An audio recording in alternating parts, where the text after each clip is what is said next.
Vous pensez que votre serre est un cocon protecteur pour vos plantes en plein hiver?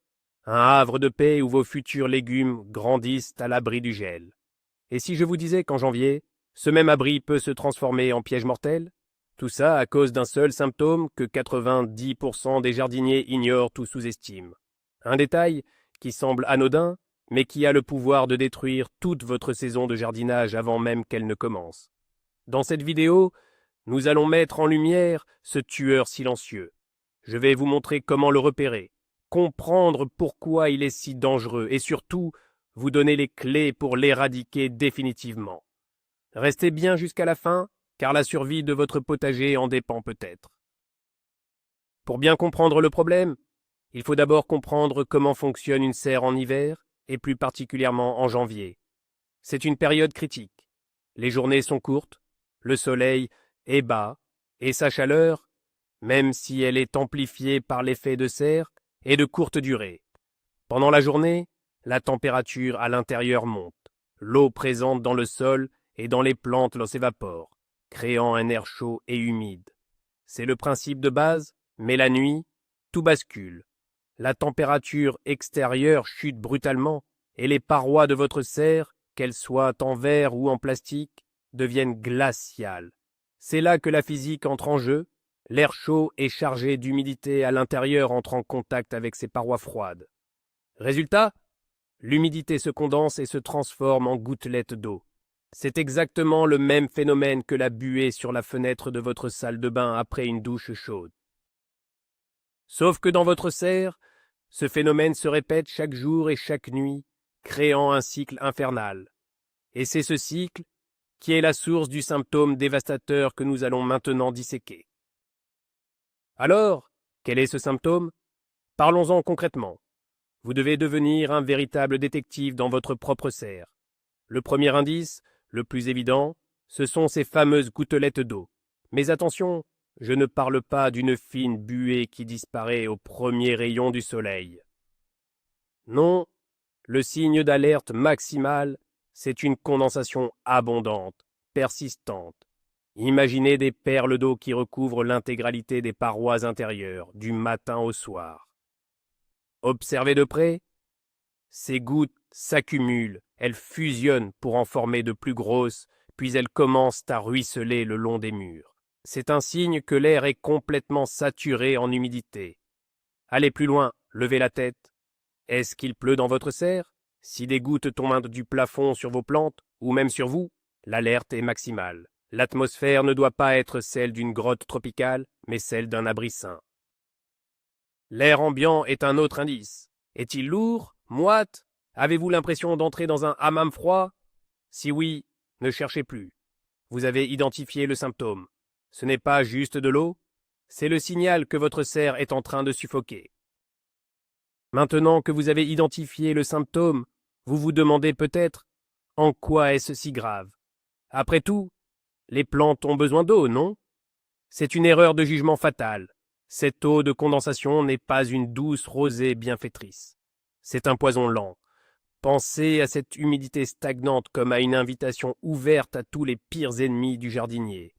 C'est le terrain de jeu idéal, le 5 étoiles tout compris, pour le développement des maladies cryptogamiques. Ces maladies, causées par des champignons microscopiques, adorent des environnements humides, confinés et peu lumineux. Autrement dit, elles rêvent de votre serre en janvier si elle est mal gérée. Ces champignons sont partout. Leurs spores sont présents dans l'air, dans le sol, attendant simplement les conditions parfaites pour se réveiller et attaquer. Et une condensation excessive leur offre ces conditions sur un plateau d'argent. L'eau sur les feuilles permet aux spores de germer et de pénétrer les tissus de la plante.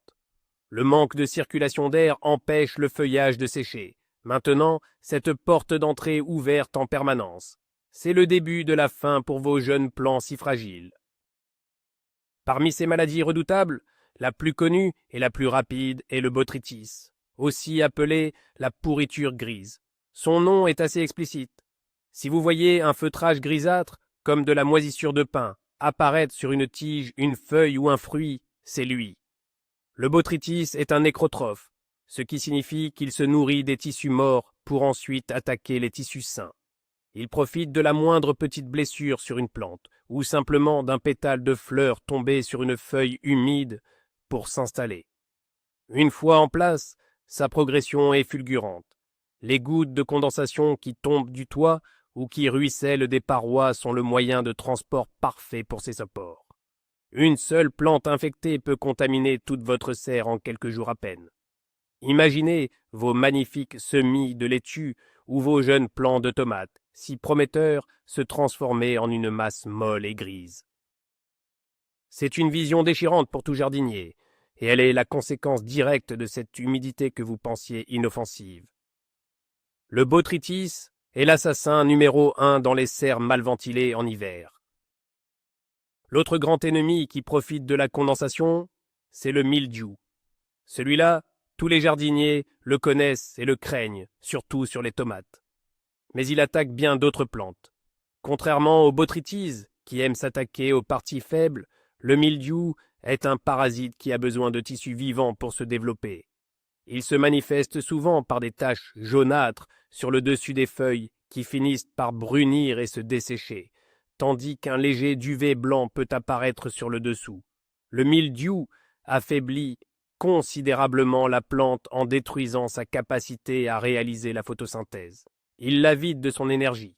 Et encore une fois, son meilleur allié est l'eau stagnante sur les feuilles. Une seule nuit avec un feuillage qui reste humide suffit pour que l'infection démarre. En janvier, avec des nuits longues et froides, si votre serre est saturée d'humidité, vous offrez un boulevard au mildiou. Il va non seulement ruiner vos cultures d'hiver, mais ces spores peuvent aussi rester dans le sol et réinfecter vos plantations de printemps. Lutter contre le mildiou une fois installé est extrêmement difficile. La prévention est donc votre seule arme efficace. Le danger ne vient pas seulement du ciel de votre serre, il vient aussi du sol. Cette pluie intérieure constante a un effet dévastateur sur la terre de vos bacs ou de vos carrés. Un sol constamment détrempé par les gouttes de condensation devient un sol asphyxié. Les racines de vos plantes ont besoin d'oxygène pour respirer et pour absorber les nutriments. C'est un processus actif qui demande de l'énergie. Lorsque le sol est gorgé d'eau, les poches d'air disparaissent, remplacées par de l'eau. Les racines se retrouvent littéralement noyées. Elles ne peuvent plus respirer. Ce manque d'oxygène, ou anoxie, provoque leur mort et ouvre la porte à un autre type de problème, la pourriture racinaire. Des champignons spécifiques au sol, comme le pythium ou le fusarium, prospèrent dans ces conditions anaérobies. Ils attaquent les racines affaiblies, les faisant pourrir. Le premier symptôme visible sur la plante est un flétrissement général, même si la terre est humide. C'est paradoxal. La plante a soif alors que ses pieds baignent dans l'eau, car ses racines sont mortes et ne peuvent plus rien absorber. C'est une situation souvent irréversible. Au-delà des maladies et de la pourriture, il y a un autre impact, plus subtil mais tout aussi destructeur, le manque de lumière. En janvier, chaque photon de lumière est précieux. Les journées sont les plus courtes de l'année et le soleil est souvent voilé par les nuages. Vos plantes sont déjà en situation de survie lumineuse. Or, cette couche de condensation sur les parois de votre serre agit comme un filtre. Elle peut réduire la quantité de lumière qui atteint vos plantes de 30 à 50%, voire plus si les gouttes sont épaisses. C'est énorme. Privées de cette lumière essentielle, les plantes ne peuvent pas réaliser la photosynthèse correctement. Leur croissance ralentit, s'arrête, voire régresse. Elles s'étiolent, c'est-à-dire qu'elles s'allongent démesurément pour chercher une lumière qu'elles ne trouvent pas. Vous obtenez des tiges longues, fines et fragiles, avec de petites feuilles pâles. Ces plantes étiolées sont extrêmement vulnérables aux maladies et aux parasites. Elles n'auront jamais la vigueur nécessaire pour produire une récolte abondante. Vous avez beau avoir le meilleur terreau et les meilleurs semis, sans lumière suffisante, c'est l'échec assuré. Il existe un autre stress physique direct causé par ce phénomène. Imaginez-vous en plein hiver, vous êtes bien au chaud sous une couverture et quelqu'un vient vous verser un verre d'eau glacée dessus. C'est exactement ce que subissent vos plantes. La nuit, La température de l'eau condensée sur les parois et le toit est très proche de la température extérieure, elle est donc glaciale. Lorsque ces gouttes tombent sur le feuillage délicat de vos jeunes plants, elles provoquent un choc thermique.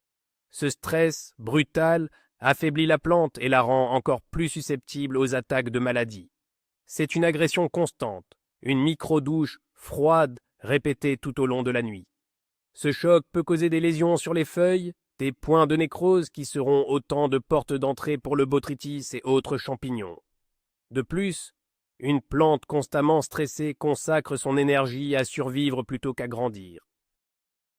Au lieu de développer un système racinaire robuste et un feuillage vigoureux, elle est en mode défense permanent.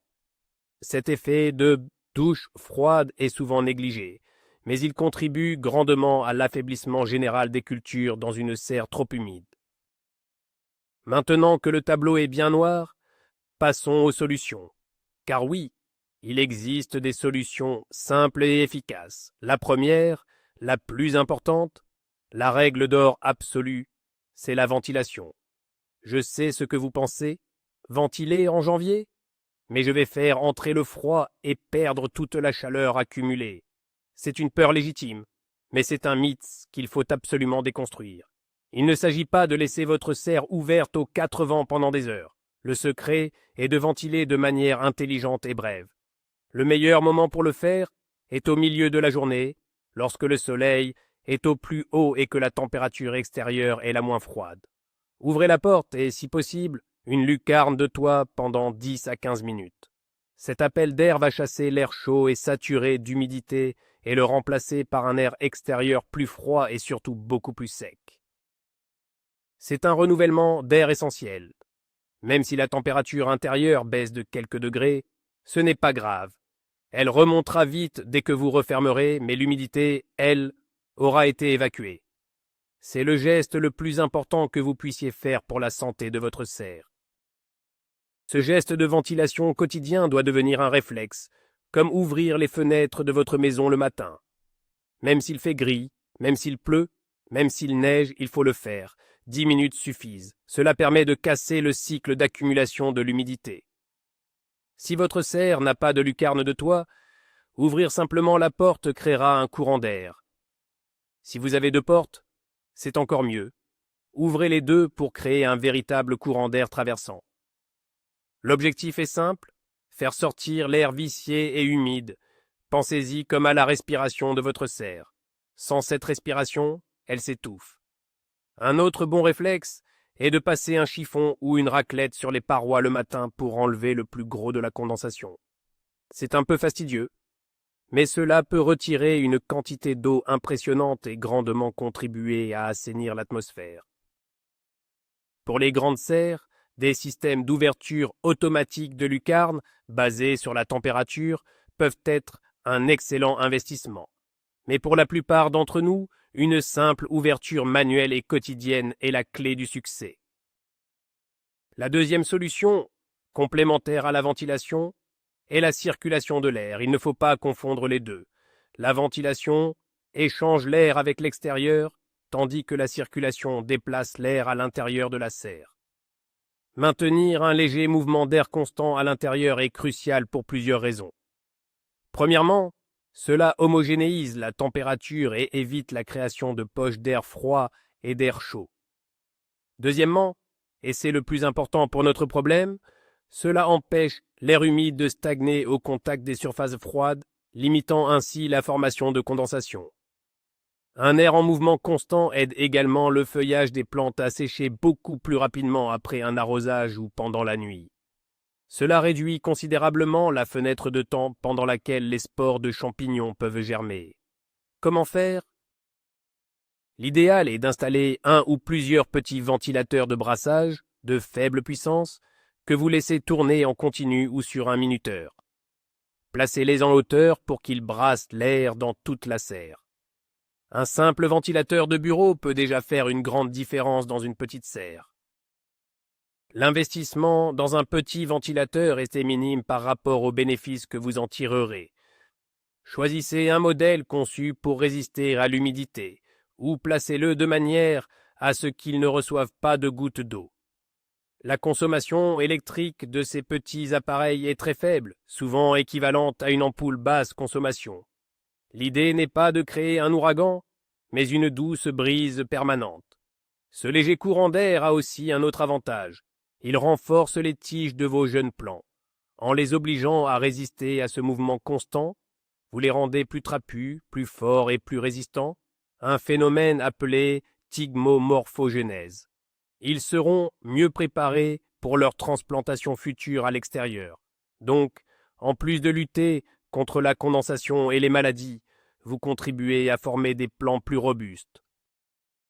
Si vous n'avez pas la possibilité d'installer un ventilateur, le simple fait d'entrer et de bouger dans votre serre chaque jour crée déjà un certain mouvement d'air. Mais pour une solution vraiment efficace, le petit ventilateur est un allié de poids dans votre lutte contre l'humidité. La troisième solution se trouve dans votre arrosoir. Votre technique d'arrosage en hiver est absolument fondamentale. C'est l'une des principales sources d'humidité dans la serre, il faut donc la maîtriser parfaitement. L'erreur la plus commune est d'arroser le soir. Ne faites jamais ça en hiver. Si vous arrosez le soir, l'eau n'a pas le temps de s'évaporer ou d'être absorbée avant la chute des températures. Vous vous retrouvez avec un sol détrempé et une atmosphère saturée d'humidité pour toute la longue nuit. C'est la recette parfaite pour la catastrophe. La règle d'or est donc arroser toujours le matin, et de préférence un matin ensoleillé. Cela laisse toute la journée à la surface du sol pour sécher et à la plante pour absorber l'eau dont elle a besoin. L'excès d'humidité aura le temps d'être évacué par la ventilation de la mi-journée. De plus, arrosez moins souvent mais plus généreusement, plutôt qu'un petit peu tous les jours.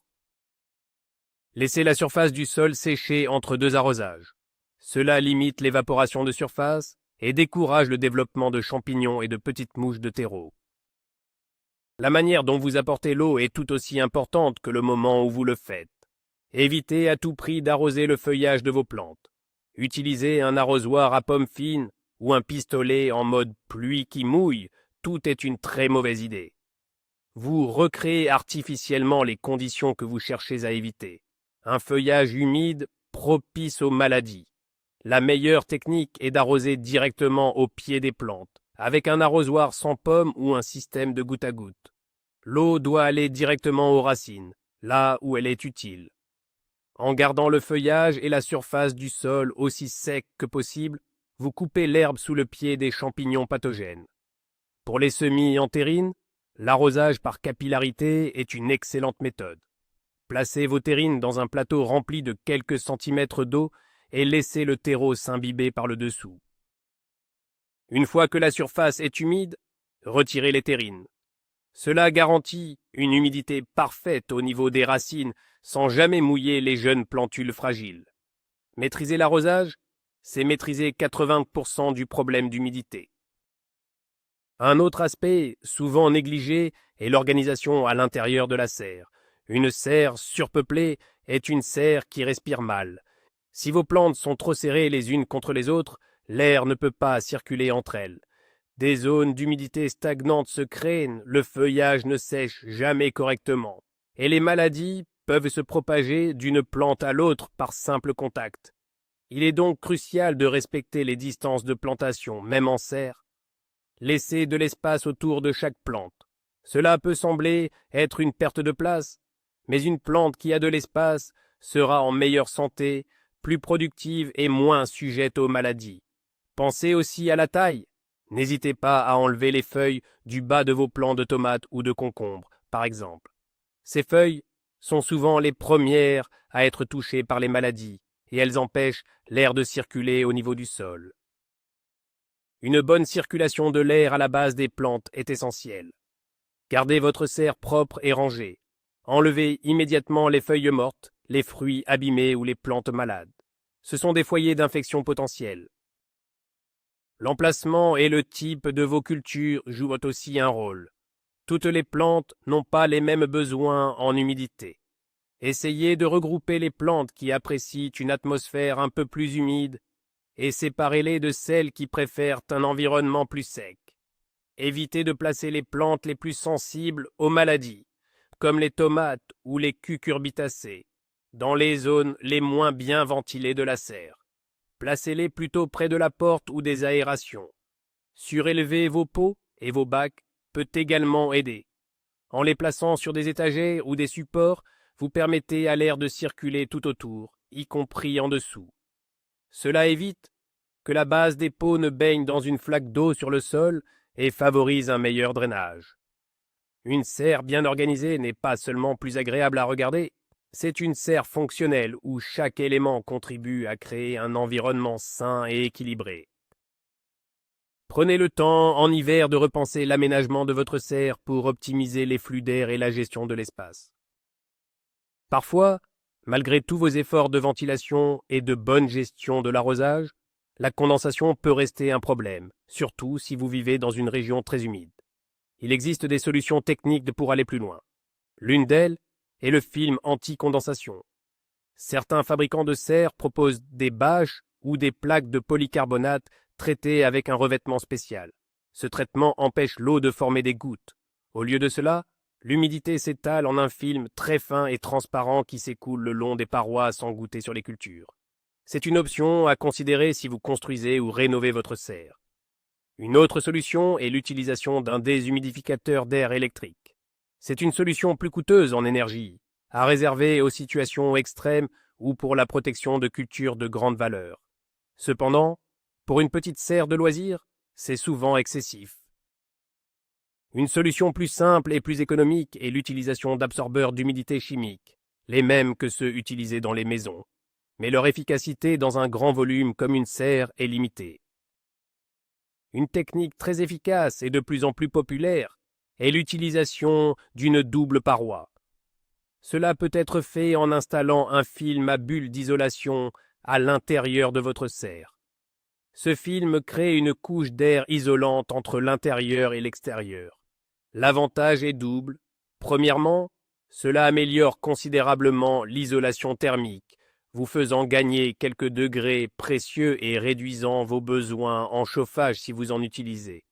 Deuxièmement, la paroi intérieure, celle en contact avec l'air humide de la serre, sera moins froide. La différence de température entre l'air et la paroi étant réduite, le phénomène de condensation sera lui aussi fortement diminué. C'est un principe physique simple mais redoutablement efficace. Vous pouvez trouver des films à bulles spécialement conçus pour les serres, traités anti-UV. Assurez-vous simplement de laisser vos aérations libres pour pouvoir continuer à ventiler. C'est un excellent investissement pour l'hiver, qui protège à la fois du froid et de l'excès d'humidité. La gestion du paillage est également un point à ne pas négliger. Un paillis organique épais, comme de la paille ou des feuilles mortes, est excellent en été pour conserver l'humidité du sol. Mais en hiver, dans une serre, il peut devenir un problème. Il peut rester humide très longtemps, favorisant la pourriture au collet des plantes et hébergeant des limaces et autres indésirables. Si vous paillez en hiver, préférez une fine couche ou utilisez des paillis minéraux comme du sable ou de la pouzzolane autour du collet des plantes sensibles. Une autre option est de ne pas pailler du tout et de biner légèrement la surface du sol régulièrement pour la garder sèche et aérée. Un sol nu en surface séchera plus vite après un arrosage, contribuant à réduire l'humidité générale de la serre. C'est un équilibre à trouver. L'important est de s'assurer que la base de vos plantes ne reste pas dans une humidité constante. Observez votre sol, touchez-le. Il doit être frais en profondeur, mais sec en surface. Enfin, n'oubliez pas le rôle du soleil, votre meilleur allié. Assurez-vous que les parois de votre serre sont propres. Un verre ou un plastique sale peut réduire la transmission de la lumière de manière significative, mais il peut aussi retenir l'humidité et les spores de maladies. Un bon nettoyage des parois, à l'intérieur comme à l'extérieur, au début de l'hiver, est une étape essentielle. Utilisez de l'eau et du savon noir, par exemple. Un environnement plus lumineux est un environnement moins propice au développement des champignons. De plus, la chaleur du soleil, même faible en janvier, est votre principal outil pour assécher l'atmosphère. Maximisez sa pénétration en taillant les arbres ou les arbustes qui pourraient la faire de l'ombre à votre serre pendant les courtes heures d'ensoleillement hivernal. Chaque rayon de soleil qui entre est une victoire contre la condensation. Il réchauffe l'air, lui permettant de contenir plus d'humidité que vous évacuerez ensuite lors de la ventilation de la mi-journée. C'est un cycle vertueux qu'il faut encourager. Pour résumer, ce que vous devez retenir est simple. La condensation est un ennemi public numéro 1, mais il n'est pas invincible. Il faut une approche sur plusieurs fronts. Premièrement, la surveillance active. Chaque jour, entrez dans votre serre, observez les parois, le plafond, les plantes, sentez l'air, devenez intime avec le microclimat de votre serre. Deuxièmement, l'action préventive. Ne laissez jamais la situation s'installer. Ventilez, brassez l'air, arrosez intelligemment. Ces 3 piliers sont la base d'une serre saine en hiver. Troisièmement, l'aménagement. Pensez votre serre comme un espace de vie pour vos plantes. Donnez-leur de l'espace, de la lumière et maintenez un environnement propre. Ce n'est pas une série de corvées, mais plutôt une routine, une danse avec les éléments pour maintenir un équilibre fragile mais essentiel. En appliquant ces principes, vous transformerez votre serre d'un piège humide et dangereux en un véritable sanctuaire de croissance, même au cœur de l'hiver. Votre saison de jardinage ne sera pas en danger, elle sera assurée. Voilà, le mystère du symptôme mortel de janvier est résolu. Ce n'est pas un parasite exotique ou une maladie incurable, mais simplement de l'eau. De l'eau au mauvais endroit, au mauvais moment. La condensation excessive est un tueur silencieux qui agit sur tous les fronts. Elle propage les maladies comme le botrytis et le mildiou, elle asphyxie les racines de vos plantes, elle les prive de la lumière vitale et les stresse par le froid. L'ignorer, c'est condamner vos semis et vos cultures d'hiver à une mort lente mais certaine. Mais la bonne nouvelle, c'est que vous avez maintenant toutes les cartes en main pour la combattre. Rappelez-vous les 3 commandements du jardinier sous serre en hiver. Ventiler chaque jour, même brièvement. Faire circuler l'air pour éviter la stagnation. Et arroser le matin, au pied, avec parcimonie. Ces 3 gestes simples changeront tout. Ils transformeront votre serre en un environnement sain, lumineux et productif. Merci d'avoir regardé cette vidéo jusqu'au bout. Votre attention est la première graine d'un potager réussi. Si ces conseils vous ont été utiles, n'hésitez pas à mettre un pouce bleu pour soutenir la chaîne et à vous abonner pour ne manquer aucune de nos prochaines astuces. Et maintenant, c'est à vous. Dites-moi dans les commentaires, avez-vous déjà été confronté à ce problème de condensation? Quelles sont vos propres astuces pour garder une serre saine en hiver?